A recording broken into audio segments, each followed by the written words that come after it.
Okay, just setting the scene. So the client is a 55-year-old Caucasian woman with diabetes who lives in rural New South Wales. She works full-time as a nurse and owns her own house with her husband and has come to the clinic to express her ambivalence towards exercise. Hi Chris, nice to meet you. So what made you come to the clinic today? Well, I've been newly diagnosed with type 2 diabetes, and my GP told me I should exercise a bit more, but I'm really struggling to add more exercise into my day. Okay, so you've been diagnosed with type 2 diabetes. What do you understand about that? Well, I know it's got something to do with my blood sugar level being too high, and that this can cause major health problems down the track. I work as a nurse, and I've seen a lot of people develop complications due to their diabetes, and that's something I definitely would want to avoid. Yeah. I know that a healthy diet and exercise helps avoid complications. I think I have the diet part worked out, but I'm not confident about including exercise. Yeah, and look, that's okay. So it sounds like you're aware of the complications and, associated with uncontrolled diabetes, and you have a pretty clear understanding and grasp on the diet aspect and how that's going to help with diabetes. But on the other hand, it just sounds like the exercise piece is what you're really struggling with. Is that correct? Yeah, it is. My doctor said exercise could help, but I'm just not sure how that would work. So what do you know about physical activity and its benefits for diabetes? Well, I hear people say that you should do it, but I'm just not sure how it actually benefits the diabetes or how it gets my blood sugar level down. Yeah, well, that's okay. Would it be okay or would it be beneficial if I provided you with some information about how exercise can help with type 2 diabetes? That would be really helpful. Yeah, okay. All right, so even small amounts of exercise, only lasting 10 to 15 minutes, can have major positive benefits on managing type 2 diabetes. So exercise helps your muscles' ability to take up glucose for energy and reduces the amount of circulating sugar in your blood. So that is, your blood sugar levels will go down, and this helps prevent the damage that is caused by higher blood sugar levels. And that, and that includes things like eyesight deterioration, cardiovascular disease, high blood pressure, things like that. Exercise can also improve your insulin sensitivity. Insulin sensitivity is the ability of your cells to uptake glucose more efficiently, which again helps bring your blood glucose levels down.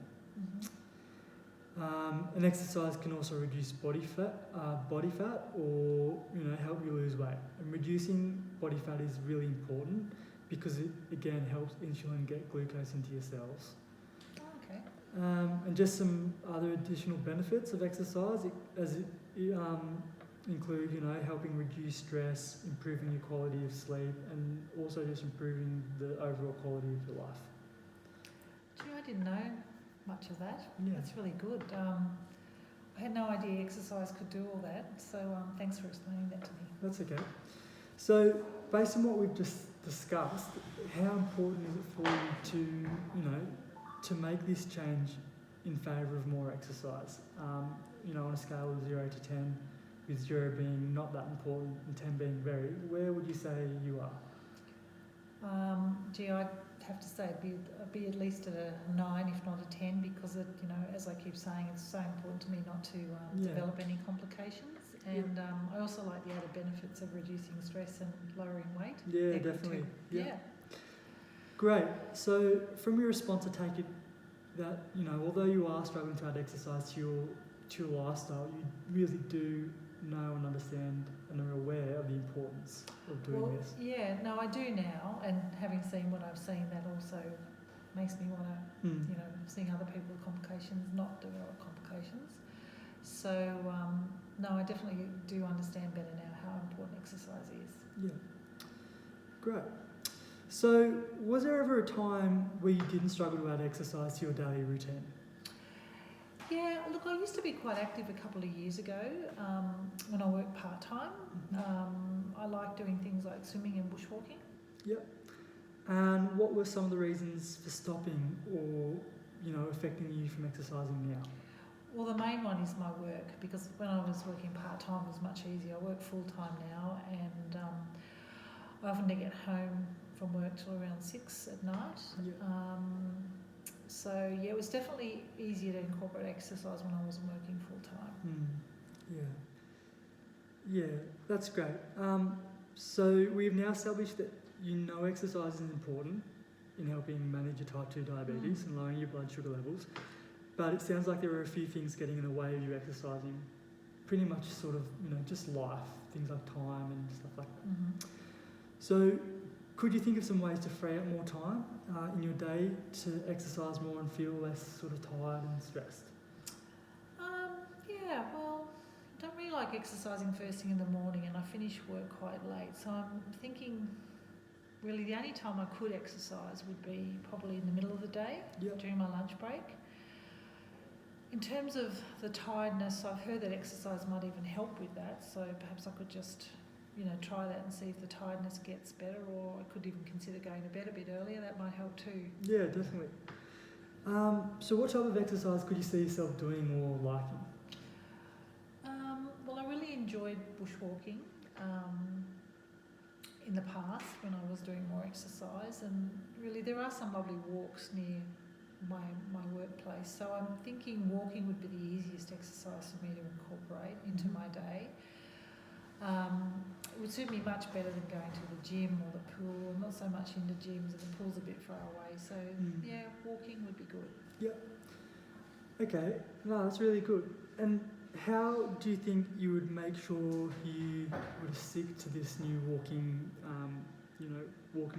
regime, doing it sort of, during your lunch break, and not fall back into your old ways? Yeah, my old ways of not doing anything at lunch except eating. I could.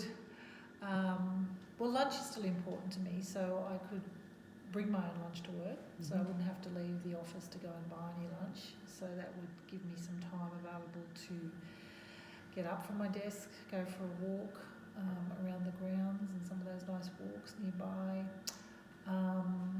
Another thing I could do is I've seen people put like alerts on their phone, reminding them. So I could put a reminder on my phone, put it in my diary, so make a time with myself to go for a walk at lunchtime. The other thing that sometimes gets in the way of me thinking about doing that is not having the right shoes. So I do have a second pair of runners, so I could take a second pair of runners to work and leave them in my office, so I can always just put them on. I think those things might help. Yeah, there's some really, really good ideas, and I think they will help. So, after discussing that, how confident do you feel about adding exercise to your daily routine after we've kind of discussed some resources and skills that could assist you in making this change? 0 being not that confident and 10 being confident. Yeah. Well, all that stuff that you explained to me about how exercise lowers your blood sugar levels, that's been really, really helpful in sort of getting my head around why it's important and what it can do. I do feel quite confident, actually. I think, on a scale of 0 to 10, I reckon it'd be at least an 8 or a 9. Yeah. Chris, that's fantastic. You really do sound a lot more confident, and I'm extremely confident that you now have the skills and resources to make these changes, even if you were to start tomorrow.